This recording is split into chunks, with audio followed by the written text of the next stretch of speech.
Hindi short hand की practice dictation 80 शब्द प्रति मिनट गति से डिक्टेशन 5 सेकंड में शुरू होगी।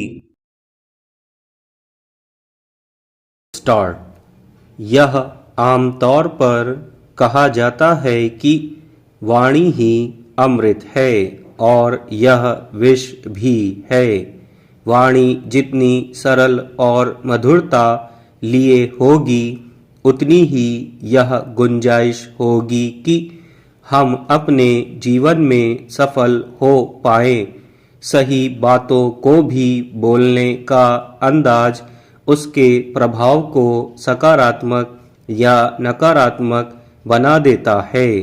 अगर कोई उचित राय भी जाहिर करते हुए वाणी को कठोर बनाकर बोला जाए तो इससे न सिर्फ संबंध बिगड़ते हैं बल्कि यह स्थिति विकट परिस्थितियों को भी जन्म देने में सक्षम है। यह बिल्कुल आवश्यक नहीं है कि हमारा विचार किसी अन्य व्यक्ति से मिले या प्रभावित हो और हम उसके अनुकूल ही बात करें, मगर अपनी बात समझाने के लिए हमें अपनी वाणी यानी संवाद की शैली को सुमधुर बनाना बहुत आवश्यक है। वाणी की मधुरता दूसरे के प्रति सम्मान, धैर्य और समझ का प्रतीक है।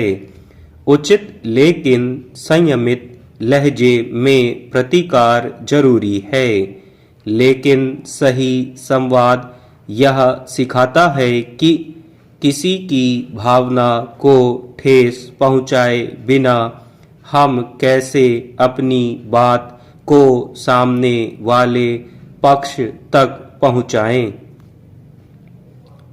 दरअसल मधुर संवाद हमारा वह साथी है जो किसी भी तरह के हालात को बदलने में सक्षम है।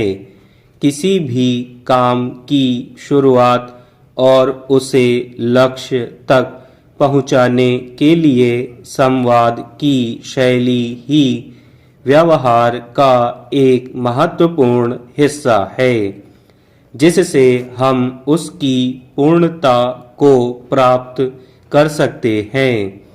परिवार में भी देखा जाए तो माता पिता से लेकर बच्चों तक के बीच संवाद खुला होना चाहिए, उसमें सौम्यता होनी चाहिए।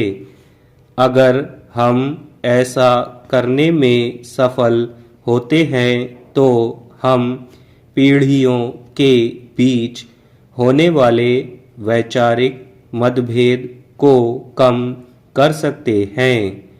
आजकल पीढ़ियों के बीच सोच समझ के अंतर पर जोर देकर कई बार परिवार के बीच भी आपसी दूरी की स्थिति को सही ठहराया जाता है। समाज के परिप्रेक्ष्य में भी देखें तो वही व्यक्ति समाज का सही नेतृत्व कर सकता है जिसके पास मधुर संवाद और उसका प्रभाव हो।